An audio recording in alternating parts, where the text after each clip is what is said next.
Seberapa besar peluang Khofifah untuk menjadi cawapres dari Prabowo? Bagaimana pula peluang Erick Thohir ataupun Gibran Rakabuming Raka?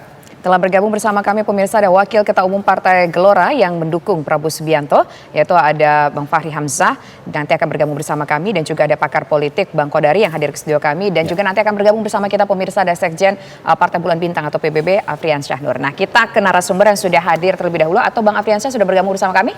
Halo? Ya, tampaknya kita masih menunggu komunikasi.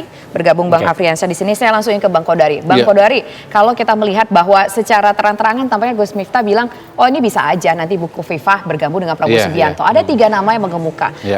Nama Erick Thohir, nama Khofifah, kemudian ada nama Gibran.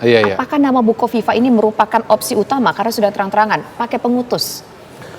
Pertama saya kira Bu Khofifah itu adalah calon yang menarik bagi siapapun. Menarik sebagai calon wakil presiden, menarik sebagai calon ketua tim sukses, menarik juga sebagai juru kampanye gitu. Jadi ya baik Anies, Prabowo maupun Ganjar sebetulnya punya ketertarikan kepada Bu Khofifah.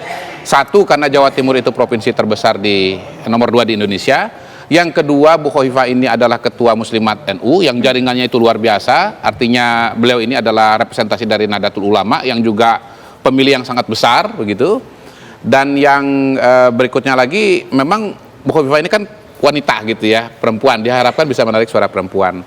Cuman saya pribadi melihat Bu Khofifah ini kelihatannya ambisi politik terbesarnya itu adalah tetap kembali menjadi gubernur di Jawa Timur pada periode yang akan datang. Terlebih lagi memang secara survei, dari survei-survei yang sudah ada, kelihatannya Bu Khofifah ini peluangnya besar untuk terpilih kembali gitu. Jadi singkatnya saya melihat apapun tawarannya, opsi pertama nomor 1 Bu Khofifah masih nyaman di Gedung Negara Gerahadi gitu. Kebetulan saya pernah ke sana, memang asik sekali itu. Di belakang gedung itu ada sungai yang mengalir. Jadi ini gedung peninggalan Belanda ketika zaman dulu belum ada jalan, semuanya lewat sungai. Itu penghuninya itu dulu lewat belakang. Nah, itu pemandangannya enak sekali, dan di situ ada disebut di berita kalau tamu datang ke sana itu makan nangkadak yang ditanam sendiri oleh Bu Khofifah. Jadi kelihatannya masih betah 5 tahun lagi. Peluangnya mungkin lebih ke ketua tim pemenangan atau ketua tim sukses di Jawa Timur, kampanye begitu ya. Oke, saya ingin ke Bang Afrian Syahnur yang sudah bergabung juga. Selamat sore Pak Afrian Syah. Kalau kita mendengar kabar juga, kabarnya PBB juga mengutus Abang untuk bertemu dengan Gibran, menawarkan posisi cawapres, benar seperti itu? Benar, saya hari ini hadir di acara job fair yang diadakan oleh kampus seluruh Jawa Tengah Solo Raya.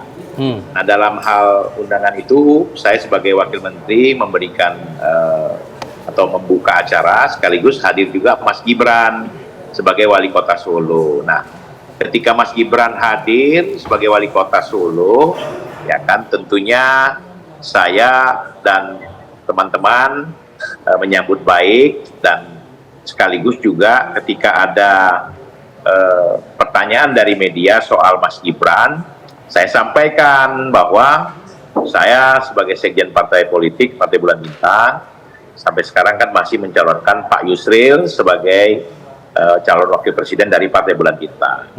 Tetapi seandainya ya kan ada beberapa pilihan, Pak Yusril belum misalkan yang didukung oleh partai-partai pengusung lain, tentunya kami punya alternatif. Kan disebutkan di situ, ya kan, ada teman-teman dari partai lain yang menyodorkan nama-nama yang selain Pak Yusril yang saya sebutkan tadi, ada Mas Erick Thohir, ada AHY, ada Erlangga Hartarto, kemudian ada Mas Gibran. Ya, tentunya saya pilih Mas Gibran karena Mas Gibran ini sosok anak muda milenial yang juga merupakan potensi pemilih. Untuk milenial ini sekarang ini besar, hampir 56% generasi milenial yang ada di Indonesia ini. Nah, ini yang saya sampaikan. Nah, dari harapan-harapan ini tentunya ya Mas Gibran tentu harus sesuai dengan konstitusi kita, soal bagaimana hukum, ya kan, soal bagaimana MK memutuskan umur usia nanti, ya kan, dan soal bagaimana juga masalah partai-partai yang harus ada 20% parliamentary threshold, itu yang kita lakukan, Mas.